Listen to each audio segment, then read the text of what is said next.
정말 요즘 잠 때문에 고생하는 분들 많잖아요. 맞아. 먼저 잠이 우리 몸에 어떤 영향을 주는지부터 좀 알아봐야 될 것 같아요. 잠의 일단 제일 대표적인 기능은 하루 동안 쌓인 뇌의 노폐물들을 청소하는 것이 제일 중요한 기능이에요. 저녁쯤 되면 많이 쌓여서 이제 피로를 느껴요. 그래서 이것 때문에 우리가 잠을 자고 얘네들을 씻어주는 시스템이 뇌 노폐물 제거 시스템, 이 글림프 시스템이라고 부릅니다. 그래서 우리 몸의 체액 순환계는 잘 아실 거예요. 림프 시스템은 아마 들어보실 텐데 막 다리가 붓고 그러면 마사지해서 좀 붓기도 빼주고 하잖아요. 네. 뇌에는 그런 게 있는지 사람들이 잘 모르다가 발견된 게 이제 글림프 시스템이에요. 뇌에도 내적 수액을 통해서 뇌를 씻어줄 수 있다. 근데 그게 잘 때 많이 활성화됩니다. 또 다른 기능이 우리가 공부하고 자고 일어나면 시험 잘 볼 수 있다 이런 얘기 하잖아요. 그게 실제 뇌에서 기억을 단기 기억에서 장기 기억으로 넘겨주는 일들을 이 수면 중에 많이 할 수 있습니다. 그래서 기억을 공고화시킨다라는 활동도 잠의 주요 기능 중에 하나예요. 되게 중요하다, 잠이. 아니 근데 현이 같은 경우는 또 특이한 케이스고 사실 대부분은 잠 문제가 우리 장성규 씨처럼 못 자서 고민인 경우가 많잖아요. 맞아, 더 많은 것 같아. 선배님 그럼 잠을 못 잘 경우 생기는 문제점들은 뭐가 있을까요? 이게 실제로 자발적으로 테스트를 한 경우가 1964년에 17살 랜디 가드너라는 소년이 있었는데 스스로에 대해서 이 수면을 배제시키는 실험을 시작한 거예요. 그 11일 동안 안 잤어요. 11일 동안요? 쉽지 않아. 그 친구 정신 나갔죠? 지금 살아 있습니다. 지금 60대가 돼서 진짜? 네, 살아 괜찮아요, 정신이? 네, 그 당시에는 안 좋았었어요. 그러니까 이틀쯤 지나니까 집중력이 완전히 사라지고 점점 이제 말도 더듬게 되고 근데 이게 한 7, 8일쯤 되니까 막 이상한 행동을 하더니 11일 되니까 지적 장애가 문제가 심해져서 그다음에 이제 포기하고 거기까지. 와, 대박, 대박. 근데 본인 의지로 잠을 안 잔 거예요? 본인 의지로 했던 실험이고요. 어머. 이렇게 잠이 워낙 중요하다 보니까 그 우리가 암 연구소라는 곳이 있어서 교대 근무나 야간 근무를 2급 발암 물질로 지정을 해놨어요. 수면 문제는 암도 유발시킨다. 잠을 못 자면. 발암 물질이다. 극단적으로 수면을 11일 동안 안 자는 것은 일반 사람들이 경험하지 못하지만 한 6시간 정도로 계속 주무시는 분들 많잖아요. 이렇게 2주간 6시간만 수면한 분들과 정상 수면한 분들을 비교해 보니까 6시간만 잔 사람들이 나 이제는 적응해서 괜찮다라고 보고를 하는데 본인도 모르게 인지 능력은 절반 이하로 떨어져 있는 이런 것들이 아니, 하루에 6시간 자는 게요? 예. 2주간 6시간 정도 자는 건 이제 살짝 적게 자는 거잖아요. 아니, 성규 씨는 2시간밖에 못 잔다는데 그럼 인지 능력이 괜찮을까요? 원래 엄청나게 똑똑하셨어요. 잠을 더 잤으면은 엄청난 천재였을 거야. 잠을 더 잤어. 진짜 잠이 문제였구나. 잠을 못 잤을 때 그 인지 기능에 문제가 생기는 얘기 조금 얘기해 주셨는데 그 한국 전쟁 때 이 포로로 잡힌 사람들을 수면 박탈을 일종의 고문의 수단으로 사용한 적이 있어요. 그러면 이 포로가 잠을 자지 못하도록 계속 잠들 것 같으면 깨우고 소리 내고 너무 괴로울 것 같아. 계속 괴롭히면 이 유엔군 포로가 해주었으면 하는 말 그런 것들을 아무런 거리낌 없이 이제 하게 되는 거예요. 근데 이게 너무 고통스러운 거여서 지금은 이런 방식도 이것도 고문으로 간주가 돼요. 그래서 이제는 아마 못 다는 걸로 되어 있어요. 그래, 잠 못 자는 건 고문이지. 그리고 윤리적인 이유로 많이 실험된 바는 그렇게 많이는 없지만 쥐를 비롯해서 몇몇 동물들을 해보면 잠을 못 자면서 죽는 시간, 그러니까 죽는 데 필요한 그 시간과 비슷하다고요. 어머. 못 먹어서 죽는 시간이랑 잠 못 자서 죽는 시간이. 그래요? 아니 근데 현실하고 꿈이 너무 동떨어지지만 않다고 느꼈던 게 꿈에서 그냥 이제 그 결혼식을 했는데 와우. 꿈에서 뭐 그런 거 한 게 많았어요. 결혼식 하는 게. 근데 한 번도 신부 얼굴이 나온 적이 없어요. 근데 마지막에 제가 기억나는 꿈이 이게 딱 결혼식 하고 있는데 갑자기 엄청 큰 소리가 나는 거예요. 막 엄청 큰 음악이 막 와 나는데 너무 놀라서 딱 깼는데 진짜 알람이 울리고 있었거든요. 현실이 꿈에 들어갈 수도 있는 거예요? 밖에서 들리는 소리가 꿈속으로. 우리가 렘 수면 그리고 비렘 수면 이렇게 수면이 단계적으로 이루어지게 되는데요. 비렘 수면은 아까 설명드렸던 노폐물을 청소하는 기능을 수행하고요.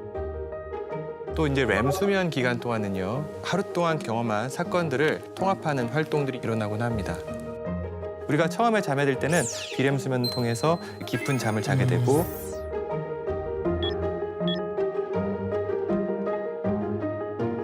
후기로 갈수록 이제 꿈을 꾸는 활동들이 좀 더 많아집니다. 한 90분 주기로 이걸 4-5번 정도 반복하게 됩니다. 근데 이 렘 수면 상태에 있을 때 외부 소리나 감각이나 이런 것들이 들어오게 되면 그게 어느 정도 혼동돼가지고 이게 우리가 꿈을 만들어내는데 활용되는 재료로 쓰일 수도 있을 것 같습니다. 예. 그러니까 진짜 놀라운 게 저도 가끔 막 왕성할 때는 야한 꿈을 꾸기도 하잖아요. 네네. 근데 꿈에서 하는 그 느낌이 실제로 느껴지는 경우가 있더라고요. 아, 와 대박이다, 쟤요.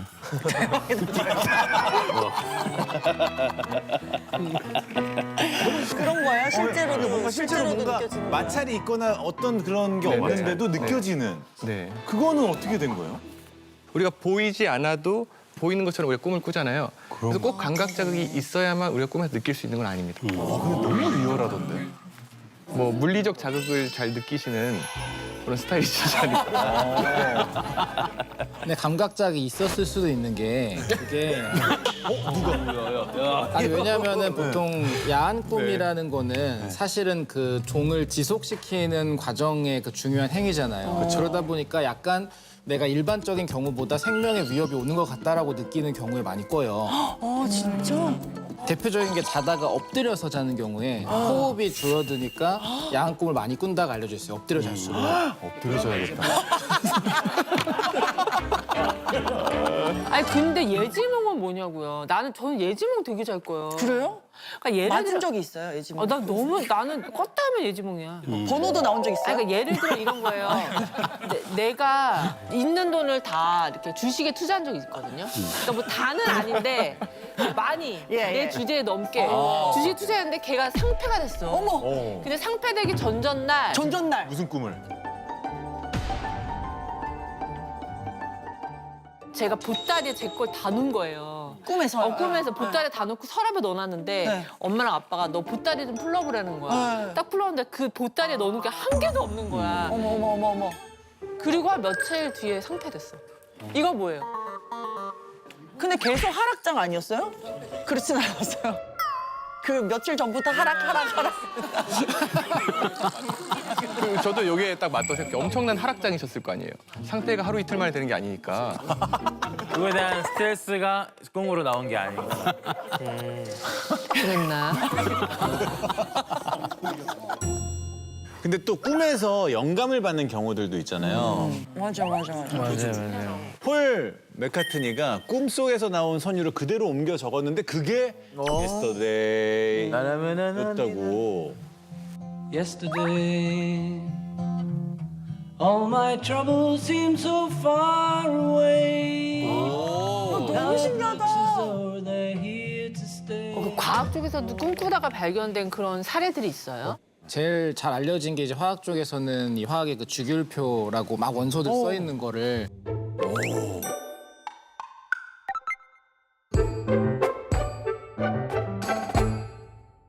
맨델레프라는 분이 이제 카드놀이라다 맞췄다는데 그 아이디어를 뭐 자다 꿈에서 얻었다라는 말도 있고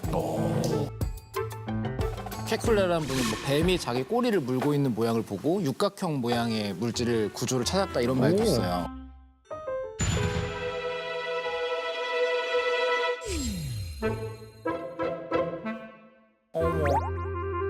아마 연구들 하시는 분들은 다들 공감할 텐데 그 연구에 굉장히 집중을 하는 시기들이 있거든요. 네. 그러면은 밥 먹을 때도 그 생각, 뭐 24시간 계속 그 생각을 머릿속에서 진행하게 되는 거예요. 그러다가 이제 잠이 들면 비몽사몽하는 그때 그 굉장히 새롭고 놀라운 아이디어를 떠올릴 때가 있어요. 뭐 우리가 꿈을 꾸는 기간 동안 일어나는 주요 활동 중에 하나가 일상적으로 우리가 경험했던 하루 동안 경험했던 사건들을 기존 사건들과 잘 창의적으로 엮어내는 또 일들을 하게 됩니다. 그 과정에서 당연히 뭐 창의적인 발견들이 나타날 수 있죠. 아, 그렇구나. 이제 현희 씨랑 저 말고도 다른 분들의 수면 패턴도 좀 궁금한데 일단 누나는 어떠세요? 저는 문제 없이 잘 자는 편인데 나이 드니까 확실히 잠이 줄더라고요. 아, 그거 진짜 궁금하다. 그 나이 들면서 잠이 절 보고 얘기하세요? 많이 주무시죠?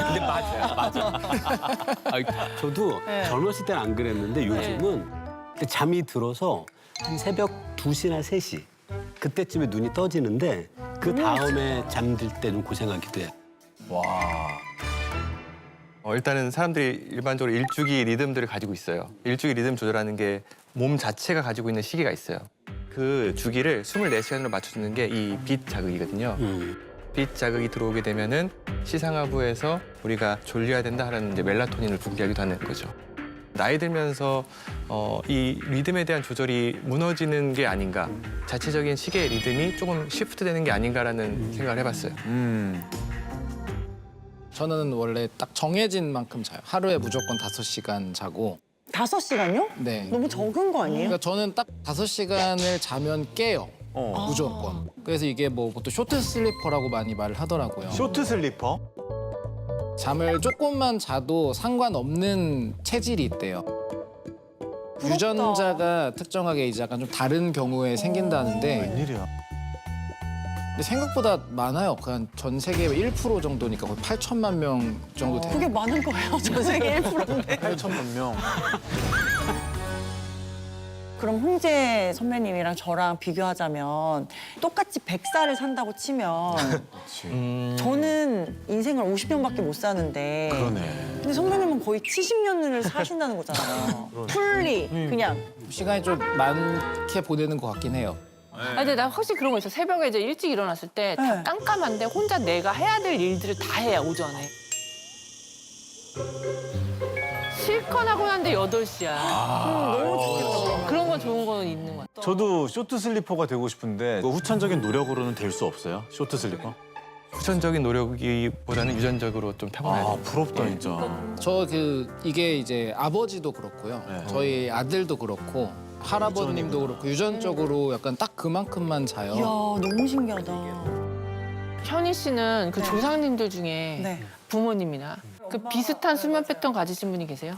저희 엄마가 그렇게 많이 주무시고 아, 유전이구나. 일찍 롱 주무시고, 슬리퍼일 수 많이 있겠네. 주무시고 제 동생도 많이 자거든요. 근데 보면 다 DNA예요. 막 그런 다 거. 그래. 잠이 또 인지 능력이랑 연관이 많잖아요. 그러다 보니까 우리가 제일 걱정하는 그 치매 발병, 그 위험성에 대한 연구 흥미로운 결과가 있더라고요. 그래서 제가 이제 퀴즈식으로 내드릴 텐데 네.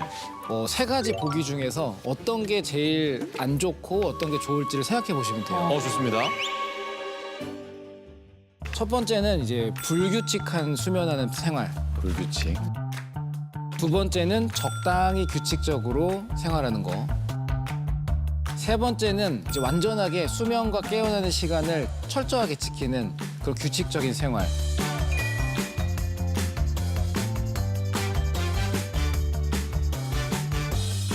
혹시 감이 오세요? 불규칙한 그 수면 패턴이 제일 위험하지 않을까요? 오히려 철저한 거예요. FM 네. 3번. 너무 3번이 철저해서 뭔가 사고가 날 것 같아요. 정확하게는 예상하신 대로 불규칙한 게 사실 제일 안 좋고 아 진짜 연구 결과를 8만 8천 명의 사람에 대해 분석을 실제로 한 거예요. 좋아요. 8만 8천 와. 불규칙하게 하는 사람의 위험성이 한 53% 정도로 네. 나오고 사실 제일 안정하게 하는 것들이 이제 우리가 말한 적당한 거였고 오히려 아주 철저하게 하는 사람들은 이제 또 오히려 중간 정도에 우리가 만약에 나는 항상 이 시간에 자서 이 시간에 일어난다고 하더라도 네. 중요한 건 수면이 아니라 생활하는 그날 하루하루는 사람마다 달라요. 어느 날은 굉장히 피로가 많은 하루가 될 수도 있고 어느 날은 뭐 특별한 게 없을 수도 있고 그러다 보니까 너무 철저하게 지키다 보면은 더 문제가 심해진다라는 게 오히려 무리가 그날 피로에 따라서 몸이 원하는 대로 내가 너무 피곤하다면 좀 더 자고 그리고 안 피곤하면 좀 늦게 자고 해도 문제가 없는 게 이런 결과들이 이제 아주 규칙적이면은 치매 위험이 높다. 규칙적에 사는 게 안 좋다라고 해석될까 봐 약간은 우려가 있는데요. 이게 동시에 관측됐다고 해서 얘가 원인이고 결과인 건 아니잖아요. 실제 원인은 아까 잠깐 말씀해 주셨다시피 너무 규칙적인 삶을 사는 사람들은 좀 강제된 스트레스 하에 있는 생활을 했을 가능성도 있고 본인이 더 피곤할 때 먼저 자고 하는 것이 못하는 불가능한 상황이 있었을 수 있잖아요. 그런 것이 원인이 될 수 있지 않을까 생각해요. 그래서 규칙적인 게 안 좋다라는 결과로 해석돼서는 안 된다라고 생각합니다. 유념해야겠네요. 수면이 건강에 워낙 중요하다 보니까 잠으로 미래의 병을 예측하는 연구도 요즘 한다면서요? 진짜? 네. 최근에 그러니까 한 6만 5천 명 정도를 대상으로 하루 잔 거를 지켜본 거예요. 그래서 시간으로 봤을 때는 한 58만 5천 시간 정도 되는데 이 사람들의 그 수면 데이터를 분석을 해서 발병 원인을 이제 분석할 수 있을까? AI 모델을 분석해 보니까 예측할 수 있는 질병이 한 1,030몇 개가 되는데 그중에 한 130개 질병을 정확하게 예측했다고 합니다. 이 중에서 뭐 치매나 암 같은 경우는 꽤 높은 확률로 측정이 예측이 가능했다고 합니다. 그러니까 정확한 원인은 모르지만 어쨌든 이 AI 모델로 했을 때 분석이 가능하다라는 게 바로 이번 달에 나온 네이처 논문에서 나온 얘기입니다. 오, 최근에. 그거 우주에서는 낮과 밤이 뭐 개념 자체가 없을 텐데 잠은 언제 자야 될까요? 그 우주 정거장은 어느 나라 기준 시간으로 살까요? 시차. 미국. 그걸 쏜 나라 아니에요? 그 되게 간단한데 네. 그냥 세계 표준시라고 해서 우리가 영국 그리니치 천문대를 지나가는 그 지구의 표준시로 잡습니다. 그래서 우주 정거장에 근무하는 우주인들도 다 그 시간으로 살아가요. 그래서 당연히 지구를 너무나 빨리 돌고 있어서 하루에도 태양이 뜨고 지는 풍경을 16번이나 볼 수밖에 없는데 그거대로 맞춰서 살면 당연히 괴롭겠죠. 그쵸. 그래서 똑같이 지구처럼 24시간으로 잡고 9 to 6로 이제 근무를 합니다. 그래서 반강제로 잠을 자는 시간이 딱 정해지면 그 외부를 볼 수 없는 고립된 침실에 들어가서 조명 같은 것도 다 제어를 하게 되죠. 그래서 우리가 수면 패턴을 제어하는 특수한 형광등 같은 게 안에 쫙 설치가 되어 있어요. 그래서 일어나야 하는 시간이 되면 푸르스름한 계열의 색으로 바뀌고요. 잠에 들어야 하는 시간이 되면 좀 노리끼리한 색으로 또 조명이 바뀝니다. 그런 석양처럼. 맞아요. 딱 새벽처럼. 색깔로 이제 수면 패턴을 제어를 해주는 거죠. 와 신기하다. 제가 탐사 로봇이 잠든 이야기를 한번 들려드리고 싶은데요. 로봇도 자요? 로봇도 자요? 잠들어요? 그 해성을 처음으로 탐사했던 탐사 미션이 있습니다. 그래서 로제타라고 하는 미션인데요. 이 로제타 미션 때 어떤 일이 있었냐면 거의 9년을 기다려서 해성에 도착을 했어요. 그리고 해성 표면에 탐사 로봇을 딱 떨어뜨려서 무사히 착륙을 시키는 게 이제 최종 목적이었죠. 근데 딱 떨어뜨리는 그날 이 착륙선에서 고장을 발견합니다. 어떻게 군용이 되려는데? 그쵸. 근데 뭐 시간이 아까우니까 그대로 포기할 수도 없고 일단 에라 모르겠다 하고 던졌습니다. 이때 이 피레이라고 하는 착륙 로봇이 천천히 내려가는데 원래라면 로봇 다리 3개가 딱 박히자마자 고정이 돼서 날아가면 안 되거든요. 네. 근데 이제 2개가 고장나 있어가지고 그대로 튕겨서 떼굴떼굴 굴러갔어요. 근데 정말 불행 중 다행히도 아예 튕겨 날아가진 않았고 어디 구석에 처박혔습니다. 해성의 구석에.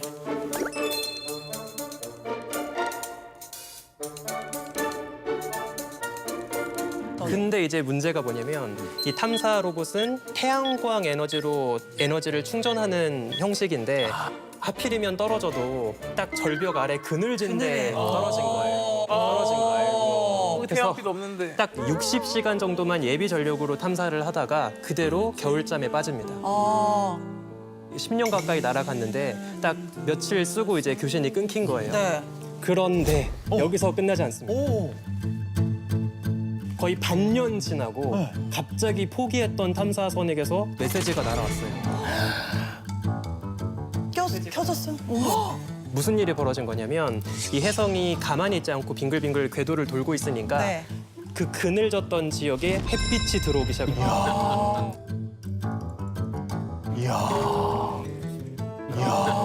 그래서 거의 6개월 동안 거기 꽁꽁 얼어 있다가 갑자기 햇빛을 받고 뒤늦게 충전을 해서 나 깨어났어요라고 메시지를 보냅니다. 대박.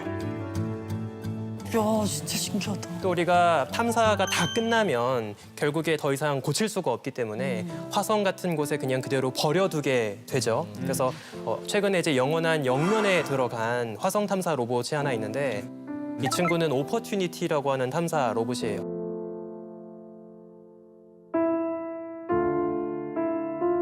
근데 하필이면 이 탐사 로봇이 활동하고 있던 그 지역에 대규모로 먼지 폭풍이 한번 휩쓸고 지나갔습니다. 또 똑같이 이 탐사 로봇의 태양광 패널에 먼지가 소복히 쌓이게 되었고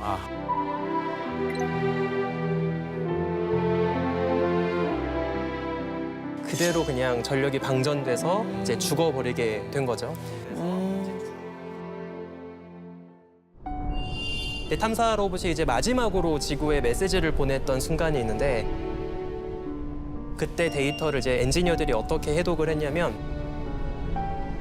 배터리가 꺼져가요. 어둠이 깔려요.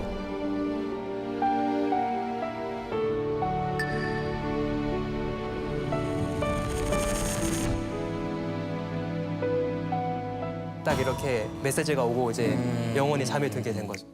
RIP. 슬프다. 사람은 그럼 언제부터 잠을 연구하기 시작한 건가요? 수면에 대한 연구가 본격적으로 시작된 게 그 미국의 그 나다니엘 클라이트만 교수라는 분이 수면에 대한 과학적인 연구를 시작한 것으로 알려져 있고요. 이분이 이제 처음에 렘수면을 발견을 했대요. 이분이 했던 연구 중에 좀 재밌는 게 제자하고 본인이 동굴 같은 그러니까 외부의 어떤 빛이나 그런 환경이 차단된 곳에 가서 그 자연적인 사람의 그 패턴이 리듬이 그 몇 시간인지를 실험을 한 첫 번째 사람이기도 해요.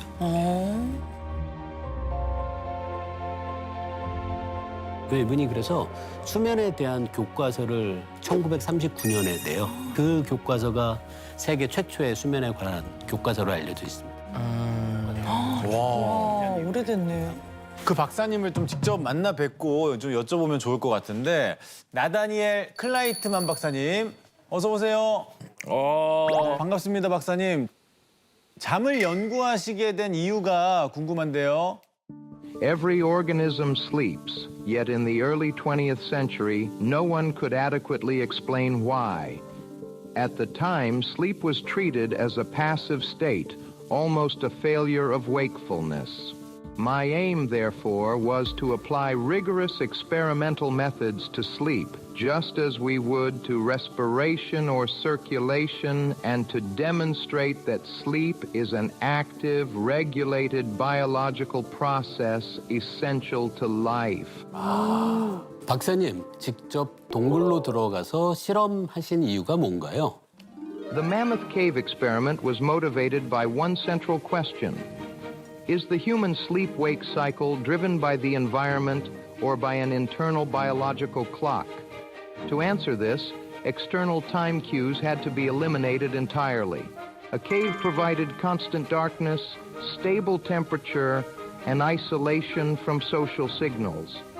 The results demonstrated that human circadian rhythms persist even without clocks or sunlight.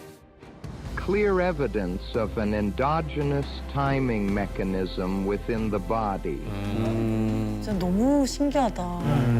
그래서 이걸 해봤더니 수면과 관련된 생체 시계가 분명히 존재한다. 그 어떻게 작동하느냐 그 원리까지도 확인할 수가 있습니다. 네, 박사님 말씀 감사합니다.